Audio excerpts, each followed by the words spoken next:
आज की ताज़ा खबर। बेंगलुरु में रहने वाले लू और अमेरिका में रहने वाले सिड आपसे कुछ बात करना चाहते हैं। संगीतकार राजेश के साथ आपका स्वागत है लूसिड में।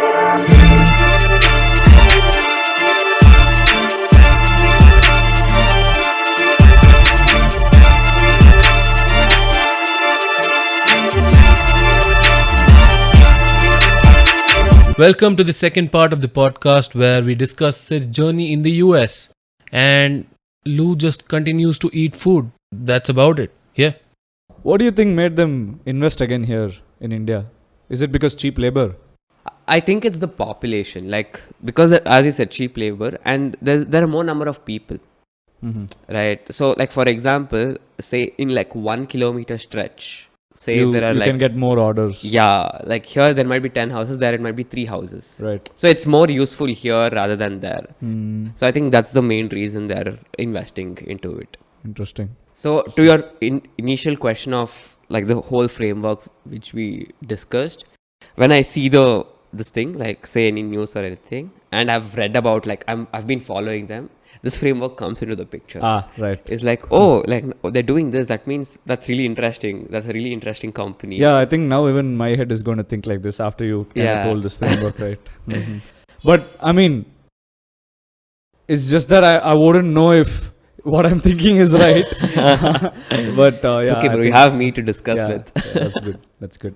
Let's just if we do have some time, why don't we pick some company and discuss?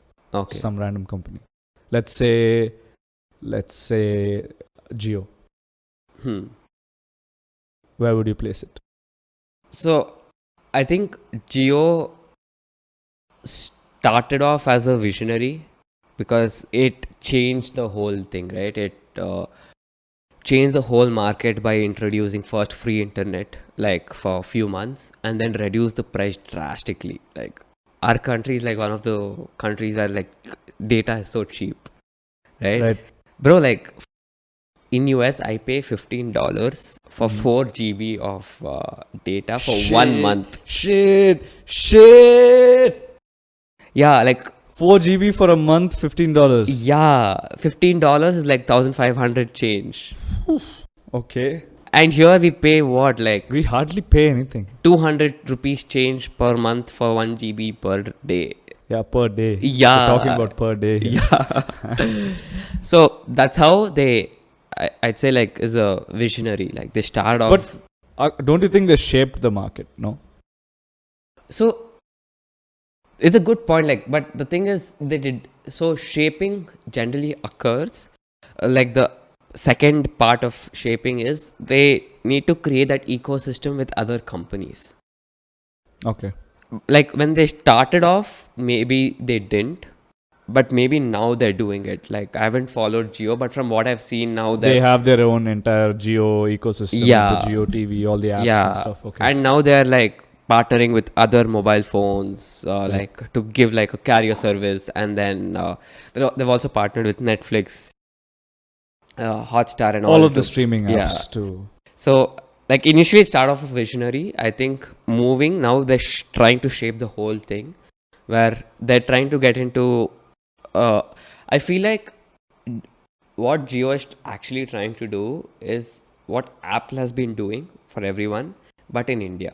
Okay, bring in a Jio ecosystem. Yeah, with respect to Apple isn't done with it with the internet, but this is a new angle for Jio where they started the internet services. Remember they also started the phone, the free 800 or 1,000 rupees phone.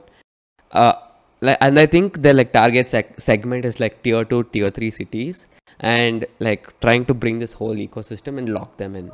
And I think that'll be that's the direction Jio is going. So I was looking at it this way. Okay, while the other companies like Airtel and all were charging us quite heavily for the data, Jio came in and kind of brought the prices down so low that the competitors had to go low. Yeah. So in a way, it was kind of shaping the market is what I was thinking about it. Right. So the market was a little unstable. They came in, once they did it, it became unstable. Right. And then it was like they were shaping all of their competitors to bring down the prices, and then ultimately they moved to visionary, is what I kind of thought, because the market then kind of saturated, and now they're still trying to build like their own new ecosystem. Things. True. But yeah, only our prof can. I'm saying our prof now. No, but the thing is, like, there's no right answer, no. Like, right. Oh, this is one thing I keep hearing in MBA. Yeah. Right. It depends. Yeah. It depends is something. It's a term. Yeah. It's like whatever you say, at the end, once you execute it and the market receives it well, that's when you know, like, yeah, you are right. Yeah. Otherwise, we still don't know. Even if you have like, the best recommendation, best strategy, and the market doesn't react well to it, it doesn't matter. Right. So, yeah. Because, so one thing is like, in our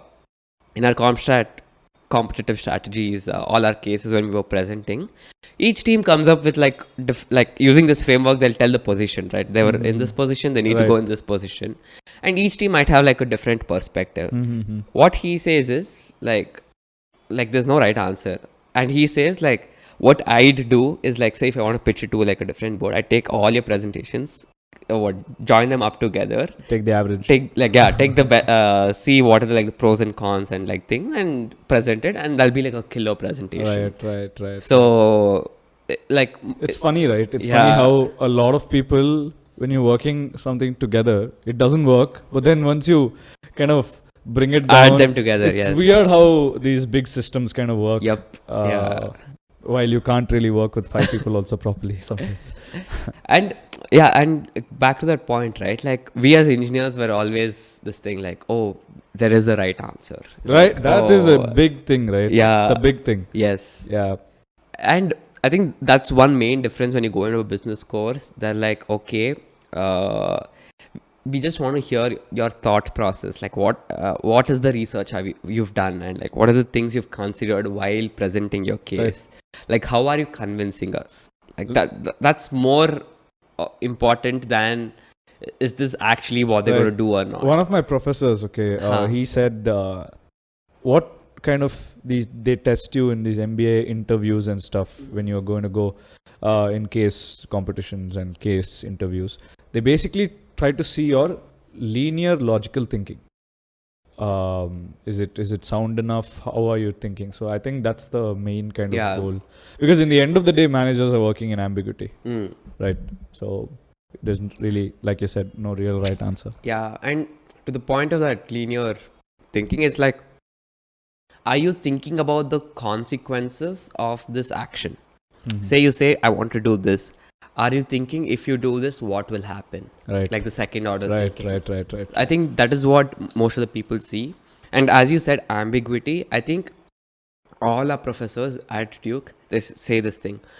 We want to make sure that you understand how to live and thrive in ambiguity. Right. Because there's like, as engineers, you code, you write a code, you push a code, results come. But as a business thing, you don't know if it'll work. And you have to be adaptable to change your actions. Right. So, yeah, ambiguity is very, very important. Yeah. I mean, I'm pretty sure you heard of this also. It's very, very famous. It's a case kind of question where they ask, can you tell us the number of tires in the United States? Car tires. Yes. Estimation of number of cars. Guesstimates question. So, it's like, I was asked this, and my first thought process was, okay, let's think about how many people have cars in the US. And then from there, like I kind of did everything, but then I did, okay, so many cars into 4.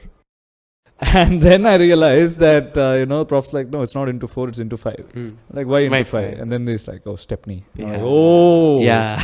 It's such a small thing that you just like miss out. Exactly. And it always happens when the first time, I think most people have that problem. Right. True. Yeah.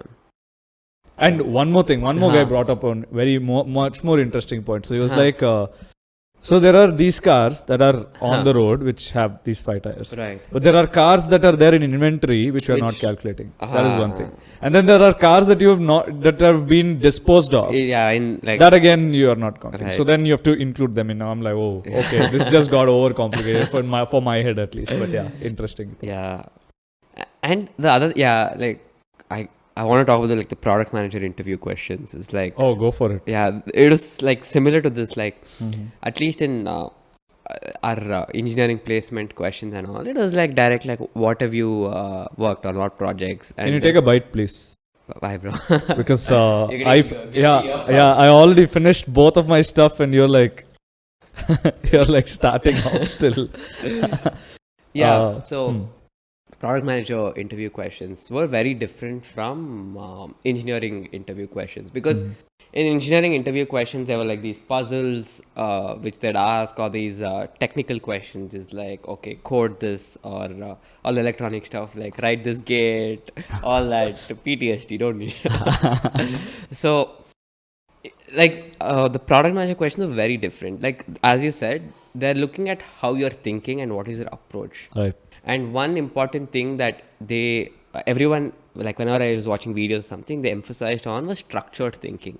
Like how are you approaching a problem? So in PM questions, whoever is doing a PM interview, standard question when you're watching videos, like how do you design a fridge, right?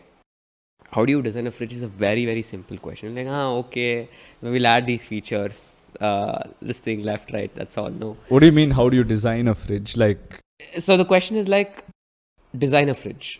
That's all. just That's the design question. a fridge. The questions are very ambiguous. Okay, let me try. Yeah, design a Okay. fridge. Yeah. Okay, so I would design it.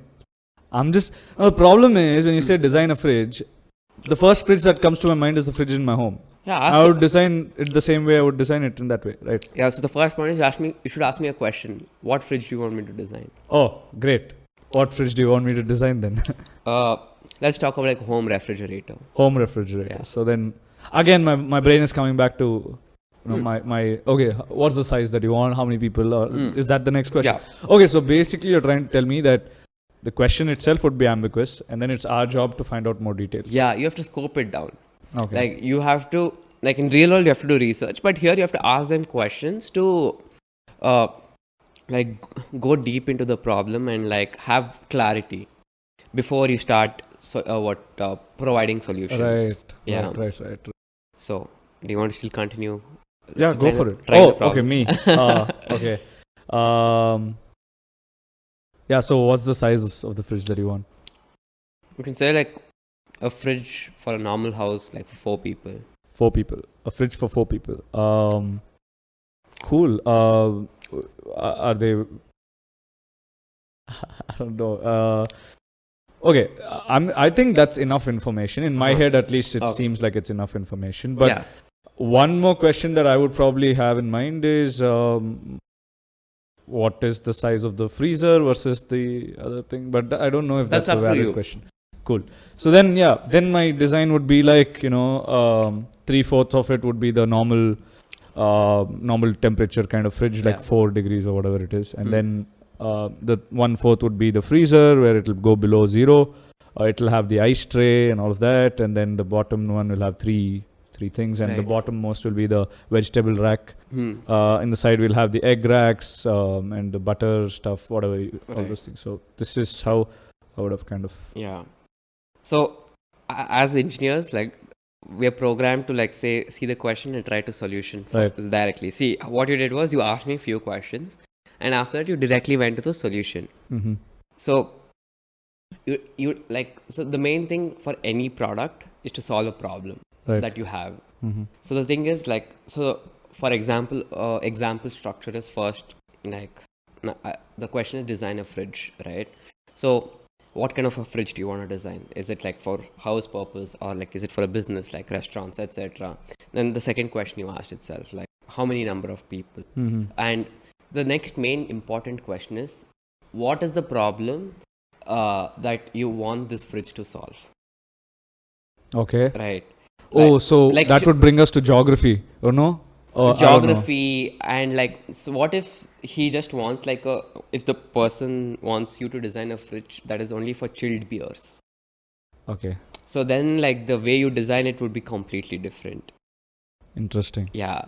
So after asking all these questions, even asking about geography is very important.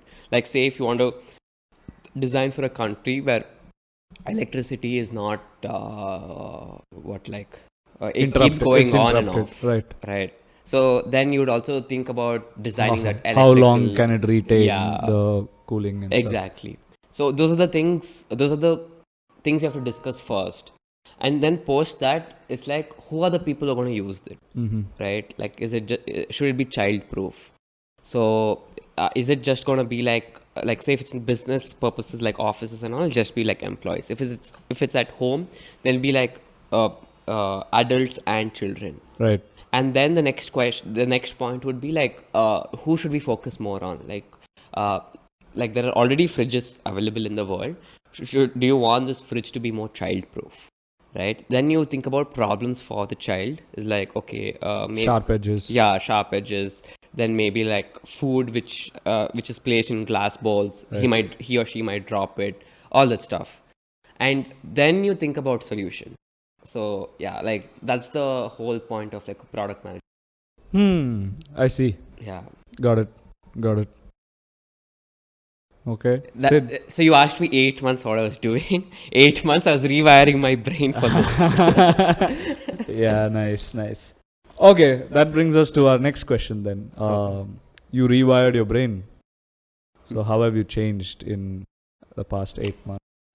Have you changed in any significant way in anything that you wanted to become? So any of your goals or expectations after going to the US, were you able to meet them? Did you change in any significant way? One thing that I really wanted to do was think better. So generally, like before, what I used to do, like say if I wanted to do something, like any action, like small or big, I would just do them. So like the one good thing is like you're acting really fast, which is good, rather than sitting and waiting to do the action. But the other thing is sometimes you would do it in a very inefficient way without thinking about the efficient ways to do it, right? So one thing I've learned is that it's okay to stop and think before you either do anything or talk. And that's the best thing I've learned, because people there, before telling anything, they take a pause. Like they don't feel awkward or anything to take a pause and think and give a good articulated answer. Like for me, I've seen here, I just try to blabber something. Right. Like, yeah, just finish the conversation. Big problem. It's because of the entire oral viva assignments and shit that we get. Yeah, that's a big problem, man. It's like, even I have that problem. If you're stopping to think, it's like, like you feel like the other person is judging you, that you don't know something and stuff, right? So I think that is one big thing I learned. It's like, it's okay to stop, think, and then talk or do whatever you want. And the second big thing is to follow news. Oh, Yeah. I agree. I can't agree more. Yeah. So before doing this course, I was like, my job, it doesn't relate to economics, politics, business or anything. Now everything is interrelated. I'm telling you, bro. Like once you get into this B school, only you kind of realize, shit, I need to know everything. For some reason, I need to know everything little bit. Yeah. So yeah, I think that the point that you brought up about speaking much more articulate is super important, because I had my business communication class yesterday, and there are like these 3 tenets of better speaking given by Aristotle: logos, ethos, and pathos. I don't know if you've heard. So logos is logic, how logically sound your argument or your speech is, and then second is ethos, which is how credible you are. Like from so if you're talking about economics, are you an economist, or have you learned economics, or like what is your background, or like from where are you coming from is your credibility. And then pathos is how well you're able to connect with your audience, the emotional connect. So I think these 3, right, you're able to articulate yourself much better. You're able to give some time into what you actually want to say. A lot of people keep advocating this, but it's just super hard to follow. Yeah, you have to consciously keep doing it. Yeah. Consciously keep trying. Yeah. And one more thing I realized is that, like, however big you are, you need to be humble to like become better. Right. Because I'm going back to my marketing professor again. He knows like a lot of people. Like like he's one of like the best consultants. Like he's a private consultant, and he does consultings like for top 500 companies. He randomly says like, yeah, I know the CTO of Ford, the CEO of this company, that company. I'm like, whoa, okay. But when you're talking to him, like as a student, he gives his utmost attention. Right. He doesn't brushes off your opinion. Right. He actually thinks about it before answering. And he's like, I want to learn from you. It's not like I know everything better than you because I have more experience. I really understood like you have to be however big or how much ever you know. It's the mindset. Yeah. So I think that was like something really important I learned. Right. Awesome. Do you want to give us a few thoughts about your interview for application? Sorry, not application, the internship interview experience. Yeah. So one problem was for us, both of us, we like at our undergrad, we had companies coming for us. Like our only problem was we had to sit for the interview and clear it. We did not have to worry about companies coming. And I don't think both of us had applied off campus also, right? And this was something really new for me in the US. It's like, oh, damn, we have to apply. Okay. And even like people say that at college fairs, it's not a placement interview. It's they just give you an email. Like the recruiter says, you can reach out to me for this thing, and it's again similar to what applying outside your college. So. And apart from like the top big schools, like say Harvard, Stanford, even if you apply without the college's help also, you'll get an interview. But apart from them, most of them, irrespective of which college you are, you need to apply outside. Right. And you need to get an interview. So the hardest part was to get interviews. Oh, wow. Yeah. Okay. And so there's this huge dilemma where some people say companies are using this automated scanning tool for your resumes, and there are some people who say recruiters read your resume. So you have to optimize your resume first. Oh, wow. Okay. And you don't know, I've shown my resume, I've iterated my resume around 20 to 25 times. My God. Yeah. Guys, if you don't know, if you have not made your resume, oh my God, it's one of the most strenuous processes that's there out there. It takes way too much time than you need. But yeah, go ahead. One thing to add there is like you think resume is just to like, add your experiences, but it's like one document which explains about you. Right. If you show more, they think you don't know how to prioritize. You don't know which experiences matter to you. And if you're explaining your experiences and you don't put like proper descriptions, that they see that, okay, you actually don't like, maybe this is a good experience, but you didn't get good things out of it if you don't know how to articulate them. So it takes so much amount of time, and also being concise. Humongous problem. Yeah. If you go over 2 lines, they're like, what, you can't even do it, like you can't even like reduce the length of the sentence. How are you going to talk well with your peers in the company? So yeah, making the resume, put 25 people, like random, like, and like I literally have no connections in the US. I had like one friend, I'm very grateful to him, and so. And I thought I was very early into applying and all. And then I went to the senior and I'm like, okay, can you help me edit my resume? She's like, cool. And she's like, when are you starting to apply? I'm like, in a week. This was in September. August, my college started. And she's like, oh, you're late. I'm like, what? I'm late. She's like, yeah, I started in July. My first reject was in July. Wow. I'm like, okay, what do I say? But it's worked out well. Yeah. Worked out well. Yeah, and so I started applying in September. I got 2 interview calls in fall, September to December. I'm like, what is happening? I am putting in so much effort, applying to all companies, talking to people to get referrals, everything. Nothing is happening. I am freaking out. I'm like, oh. September, October, November, December, 4 months, 2 interview calls. Yeah. How many companies did you apply? Maybe like 60, 70.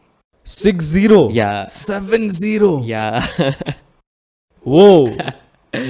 Yeah. Whoa, okay. And then I'm like, January comes, and December, I'm like, I can't go anywhere. Like people are traveling. Some people are traveling to India. Some people are, going vacationing. I'm like, shit, what the fuck do I do? And my parents also like, why don't you come to India? I'm like, I can't. I need to apply. I can't. If I don't get internship, I'll regret it. I'm like, cool. Then I had this friend. He studies in UC Berkeley, so I used to like mock interview with him every day. Uh-huh. Like every day, 9 o'clock in the night, we used to do.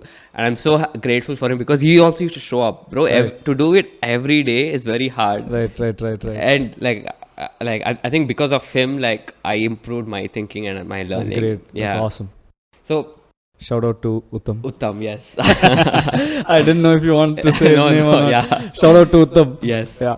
Cool. Yeah, and then January end, okay, company started coming, bro. It was like 1 week I got 4 company calls. Like, damn. That's awesome. Yeah. Yeah, I remember you shared a Twitter graph with me. It was more applicable to YouTube and podcasting where, nothing happens. Yeah, And yeah. then this is the point where you start giving up and then all of a sudden it takes off. Dude, Right? yes, legit. Similar case for you, Yes, right? yeah. Yeah, and then I'm like, yes, like finally some interviews. I'm like, I prepared so hard, like wrote down all the things I want to talk about, practiced. Dude, I think any interview, the introduction of yourself is very, very important. Right. If you go over, say, 1.5 minutes, that means you don't know how to articulate yourself well. And it's very important, the points you're talking about in every interview, your introduction will change.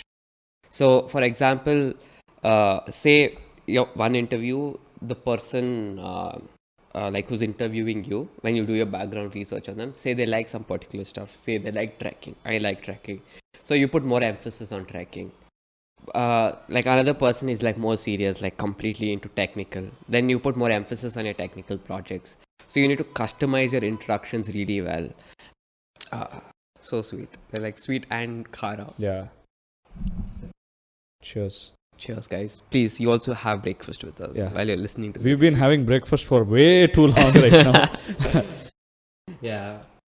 You were telling me about why the introduction is super important for any interview. Yeah. And you said that for different people, you got to approach it different ways. Yes. Cool. Continue. See, because at the end of the day, it's very hard to say prove yourself for a particular role, irrespective of the role. Say product manager, software engineer, consultant, anything.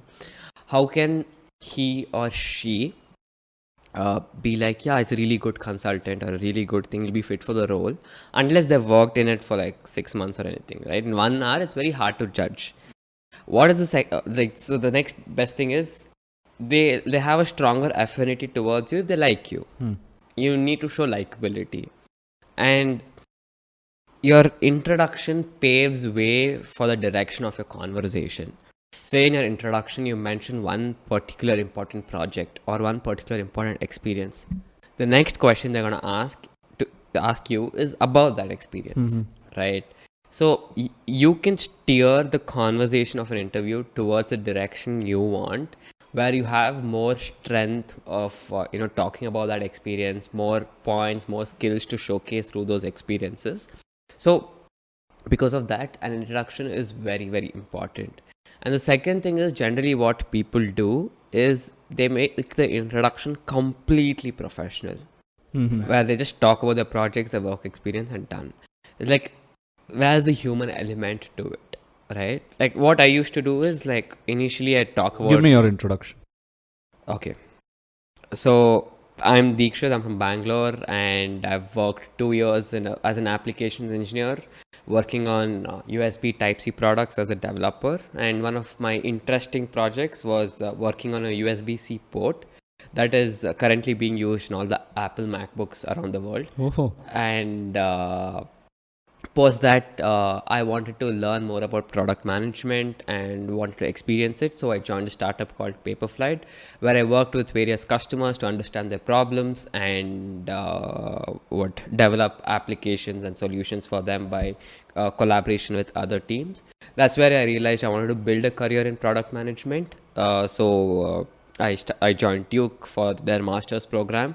and I learned more about product management to apply for my future career prospects in as an intern at your company. Apart from that, personally, I love trekking. I've trekked around 25 peaks, and I've trekked like 3 Himalayan mountains. So I'm really excited to trek here in the US. I haven't trekked so far. And I also love talking to people, hearing their perspectives. That's why I run 2 podcasts, one a personal one and one in college.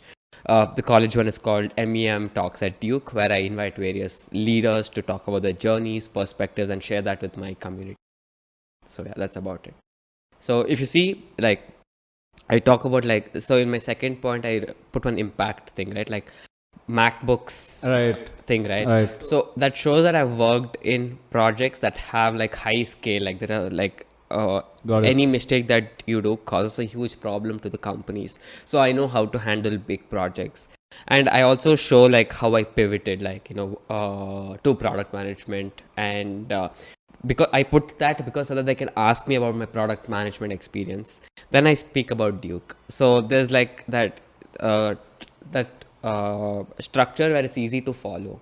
And at the end is like the personal things where some people, they've heard so many introductions of just business, like, or like your experience.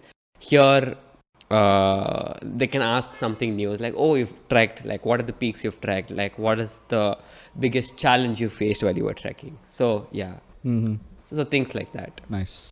Yeah, Cool. Then anything else about your interview? yeah. And I feel like